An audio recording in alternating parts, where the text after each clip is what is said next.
bener luput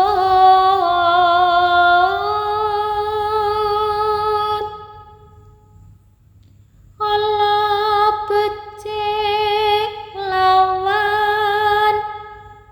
bejo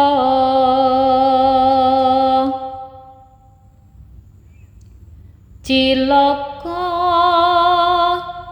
mapan saking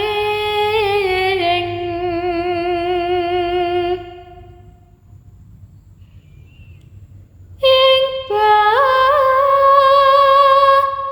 badan priyangga tutu saking wong liya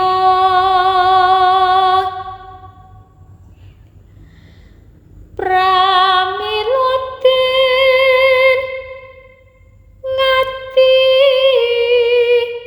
ati sakeh tur gama singgah